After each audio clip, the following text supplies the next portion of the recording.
Hubungan cinta calon presiden, Capres Prabowo Subianto dan Titik Soeharto terus disorot, menyusul keunggulan pasangan calon Paslon 02 dalam hitung cepat pemilu presiden, Pilpres 2024. Muncul dukungan dari banyak pihak agar Prabowo Subianto dan Titik Soeharto kembali bersatu seperti sebelum tahun 1998.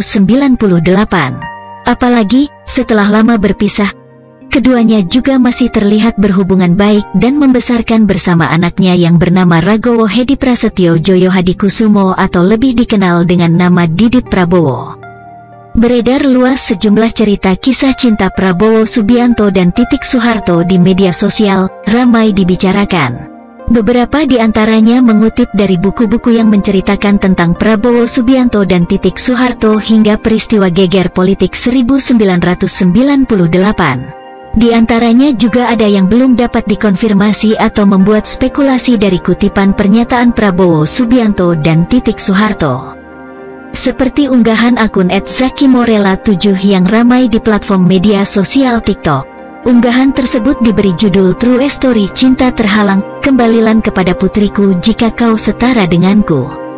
Kutipan itu disebut berasal dari pernyataan Soeharto pada tahun 1998 sebelum dilengsarkan oleh rakyat pada geger politik di tahun 1998.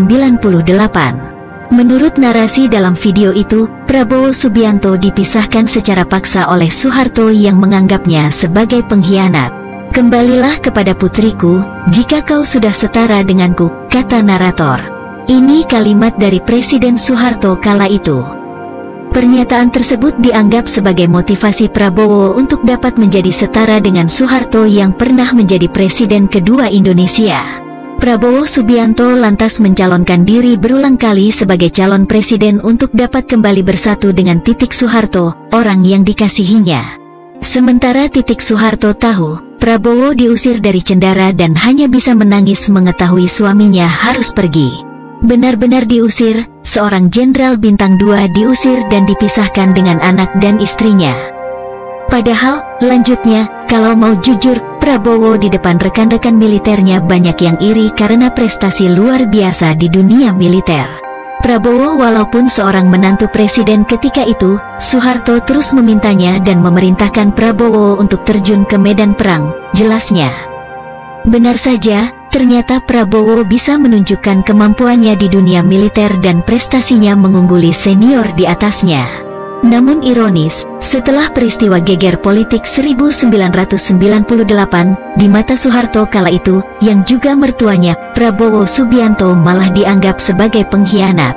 Prabowo dituding berpihak pada rakyat dan pro-reformasi, seorang Prabowo Subianto juga dituding akan melakukan kudeta pada mertuanya sendiri. Padahal di mata rakyat, Prabowo dianggap tak lebih dari sebagai kaki tangan atau tangan kanan Soeharto. Prabowo dibenci di dua sisi, baik oleh Soeharto maupun rakyat Indonesia. Dilemanya di situ, sementara Prabowo adalah pro-rakyat, sementara Pak Soeharto menuduh bahwa Prabowo sebagai pengkhianat, lanjutnya. Dan itulah yang terjadi, sehingga Prabowo diusir dari Cendara, itu rumah kediaman Soeharto sampai sekarang.